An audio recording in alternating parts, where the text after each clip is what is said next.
Randy memandangi kedua teman kampusnya dalam-dalam lalu tersenyum. Aku punya ide cemerlang.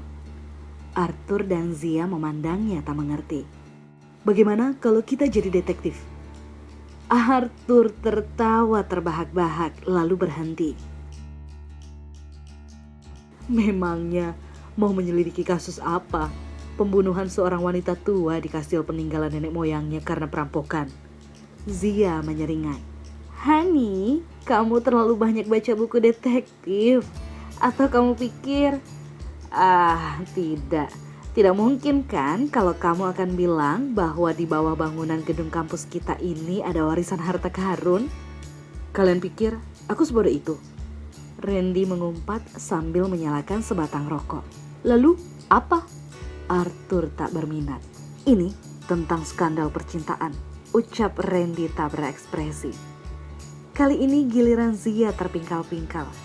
Hei, ini tentang Paris Hilton atau Britney Spears.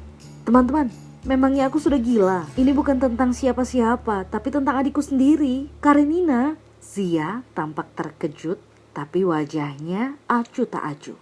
Oh, Arthur menggumam. Memangnya adikmu itu punya skandal dengan siapa? Dengan pejabat kaya, penjudi ulung, mafia, atau suami orang? Entah ya, aku tak begitu yakin. Tapi apa kalian berjanji mau menolongku mencari tahu? Zia menyibakkan rambut hitam panjangnya. Dia tampak cantik dengan setelan biru muda yang dikenakannya. Oke, why not? Zia tampak senang hati. Tapi itu bukan berarti kita menjadi orang yang usil dan mau tahu urusan pribadi orang loh. Arthur sedikit cemas. Itu urusan belakangan. Kalaupun Karenina tahu, suatu saat dia pasti akan berterima kasih. Randy meyakinkan. Coba kamu ceritakan, mengapa kamu begitu yakin kalau adikmu itu terlibat skandal percintaan? Dia kan bukan pesohor. Dan untuk apa kita selidiki? Arthur meminta penjelasan. Begini ceritanya teman-teman. Randy bergaya wibawa.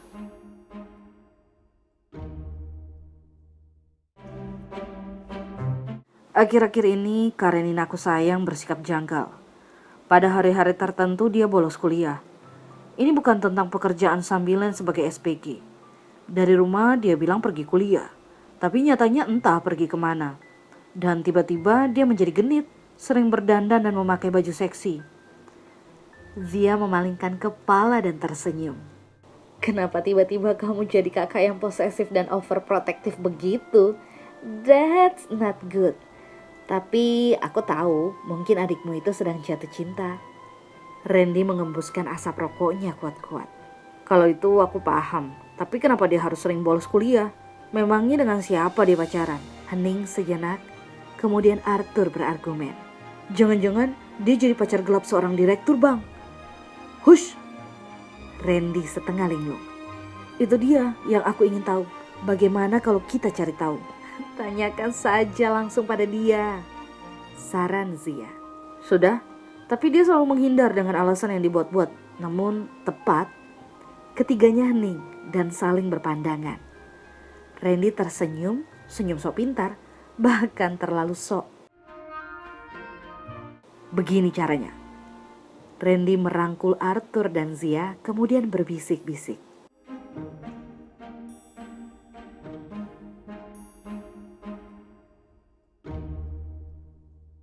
4 hari kemudian, Randy meneguk coklat panasnya di hadapan Zia dan Arthur dengan muka tak kuasa. Mana info yang kubutuhkan? Tagih Randy. Zia kikuk. Semalaman kutulis di kertas, ingin kubacakan atau kamu baca sendiri? Dia menaruh selembar kertas HVS di depan Randy. Randy melirik tak berminat. Sebelumnya teman, Arthur menyela. Mana janjimu? Imbalannya maksudku. 2 kali nonton hemat di Jakarta Theater, makan di Hoka-Hoka Bento dan compact disc Bon Jovi. Randy mengeluh. Aku sekedar mengingatkan, kata Arthur tegas. Oke friends, sejak kapan aku ingkar? Hei, cukup. Mau dengar atau tidak? Zia kesal. Oke, please tell me. Kamu kan tahu kalau adikmu itu jadi SPG freelance susu bayi. Lalu, apa? Yang tentang jatuh cinta itu? Oh, itu. Saat ini dia memang dekat dengan seseorang. Entah apa posisinya, tapi kurasa pria itu manajernya, kata Zia tercekat. Ya, kurasa lebih baik kamu tahu yang sebenarnya. Kareninamu sayang sedang jatuh cinta pada pria itu. Namanya Emiliano Adrian, Jawa Amerika. Ya, New York, Jogja tepatnya. Orangnya cukup tampan, berwibawa dan keren juga dia. Emiliano, bagaimana ya? Usianya 42 tahun, statusnya duda, cerai dengan 2 anak, rumahnya di daerah Kemang. Hei, Randy, apa kamu baik-baik aja? Tiba-tiba Randy tersedak. Tenggorokannya dipenuhi coklat panasnya. Lalu dia mengibaskan tangan di depan mulutnya yang menganga. Dia mengambil dompet dan mengeluarkan uang 300.000. Ini untuk kalian, terima kasih. Kalau masih kurang, besok bilang padaku di kampus. Randy berlalu.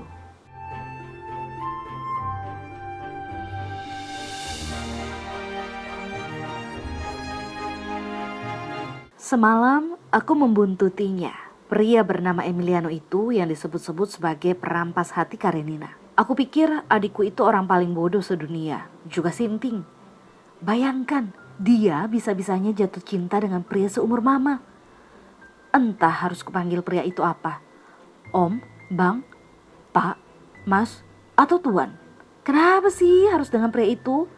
Kenapa juga dia tidak cari pacar yang seumuran saja? Atau minimal yang jarak usianya tidak jauh-jauh amat lah. Pria itu, maksudku Emiliano, si blasteran Jawa Amerika yang lahir di Jogja. Pernah menikah lalu bercerai dengan 2 anak. Oh my god, aku tak bisa bayangkan kalau adikku berjodoh dengan si Emiliano itu. Mama pasti pingsan. Masa sih pria berumur kepala 4 itu bakalan jadi adik iparku? Dan adikku harus ikutan mengurus kedua anak Emiliano. Anaknya yang paling tua umurnya 13 tahun, sedangkan Karenina 18 tahun. Aku menolak mentah-mentah, tidak setuju dengan cinta Karenina terhadap Emiliano. Tapi celakanya, Karenina bilang hanya aku yang dapat diandalkan untuk menyetujui hubungan asmara mereka. Karena papa dan mama pasti semaput kalau tahu kejadian ini. Aku pernah bilang pada Karenina, Emiliano tidak akan pernah serius sama kamu. Ya ampun Karenina, kamu itu cenderung cocok jadi keponakan atau anaknya saja. Dia tidak seperti yang kamu bayangkan. Kilah Karenina. Aku tidak yakin karena gaya pacaran pria berumur dan anak ABG itu pasti sangat berbeda. Aku memandang dari sudut pandangku sebagai laki-laki. Bagi Emiliano, gayanya pasti mengajak kencan di kafe lalu mengakhirinya dengan tidur bersama. Itu mengerikan bagi seorang anak macam Karenina. Tapi bagi Emiliano atau semua lelaki lainnya, semua itu lumrah saja. Usiaku memang baru 21 tahun. Mungkin jalan hidupku masih panjang dan belum punya cukup pengalaman untuk mempunyai pikiran seperti Emiliano. Tapi aku kan juga laki-laki. Lalu apa yang harus kubilang pada Erik, sahabatku yang cinta setengah mati pada Karenina? Bagaimanapun, aku masih yakin kalau saat ini Karenina hanya masih terbuai awal indahnya cinta. Lama-lama juga nanti dia mampu menilai dan tahu sendiri.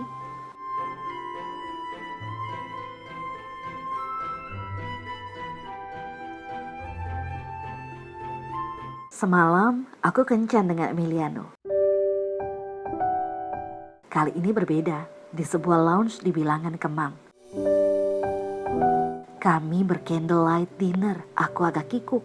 Dia lalu mengajakku berdansa. Aku menolak karena aku memang tak bisa berdansa.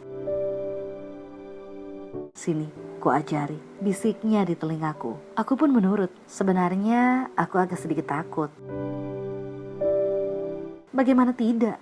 Di lounge itu, aku berada di VIP room, di mana hanya ada aku dan Emiliano. Aku ngeri, bagaimana kalau dia macam-macam padaku. Seperti di film-film, tapi aku agak memberanikan diri. Percuma aku belajar karate di klub dekat rumah. Meskipun begitu, aku tak yakin juga, sebab kepalaku mulai berat. 2 gelas red wine mulai mengolengkan langkahku.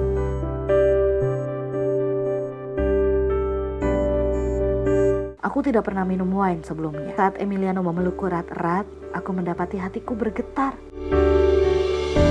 Lalu, kami pun berciuman. Ciuman panjang.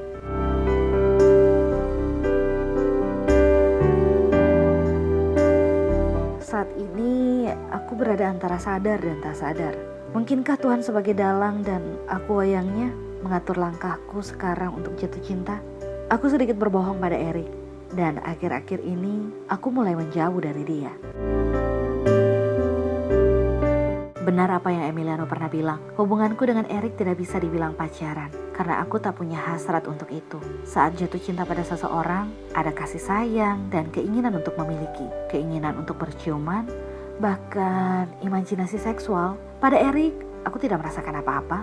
Aku hanya takut Erik akan sakit hati kalau mengetahuinya. Dia sudah tanya-tanya pada Randy, tapi Randy sudah kukompaki untuk tidak bilang apa-apa soal Emiliano. Emiliano bertanya, bagaimana kalau seandainya aku datang ke rumah kamu dan kenalan sama orang tua kamu? Aku bilang jangan, atau nanti dulu. Kenapa?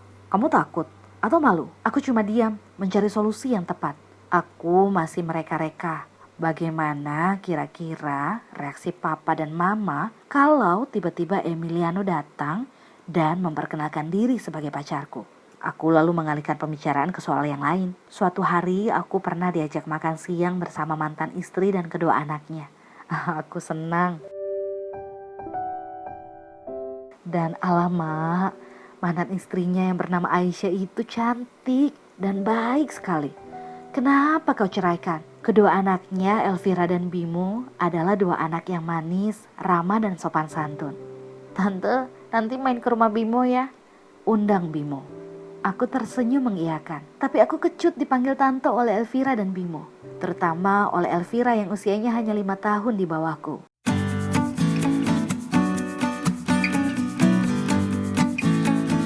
Di dunia ini semua hal bisa terjadi, dan 1 detik adalah misteri di kehidupan manusia. 1 detik mampu mengubah hati dan hidup manusia dalam keputusan-keputusannya. Akhirnya aku tak lagi bekerja sebagai SPG susu bayi tersebut karena papa mulai mengomel melihat nilai IP ku yang menurun. Tapi frekuensi bertemu Emiliano cukup sering. Aku mulai tinggal di apartemennya meskipun tak pernah menginap. Hanya sebelum berangkat ke kampus sekadar untuk membangunkan dia dan sarapan bersama. Lalu datang lagi selesai aku kuliah dan dia pulang kantor. Aku baru sampai rumah sekitar jam 8:30 malam. Kalau malam minggu aku baru pulang jam 11. Di hari minggu aku sering mencari-cari alasan untuk keluar rumah. Mama belakangan mulai marah-marah karena aku jarang di rumah. Tak baik anak gadis seperti itu katanya. Mama bilang Erik sering mencariku, tapi aku tak pernah ada. Loh, bukannya di kampus sering ketemu? Iya sih tante, tapi setelah itu Karenina selalu pergi. Dan mama mempertanyakan itu. Aku bilang aku jalan-jalan, pergi sama teman-teman, lagi senang main ke kafe atau disko. Masa sih setiap hari? Aku mencium kening mama. Percaya deh sama aku. Lalu aku pergi. Emiliano sudah menjemputku di ujung jalan. Kami pergi ke apartemennya, berduaan seharian. Lucu juga main kucing-kucingan di belakang orang tuaku. Mungkin papamu sudah curiga, kata Emiliano sambil menciumiku. Aku tidak takut, aku hanya menghargai perasaan hormatmu pada orang tua. Tambahnya lagi, suatu saat pasti akan ketahuan. Aku berdalih, papa itu tegas. Dia pasti akan mempertahankan prinsipnya. Kalau sampai tahu anak perempuannya pacaran dengan pria berumur, wah, karena menurut papa, gadis-gadis yang pacaran dengan pria tua itu tak ubahnya seperti wanita murahan. Tepatnya istri simpanan alias cem-ceman. Tapi aku kan tidak begitu. Emiliano tidak punya istri kok, dan aku bukan istri simpanannya. Emiliano selalu bilang ke seluruh dunia kalau aku ini pacarnya, ke seluruh rekan kerjanya, relasinya, kecuali ke komunitasku, keluargaku dan Erik. Kalau kamu tetap tak jujur pada komunitasmu, mau dikemanakan hubungan kita ini? Aku tak bisa menjawab. Padahal aku tak munafik. Aku ingin sekali menikah dengannya.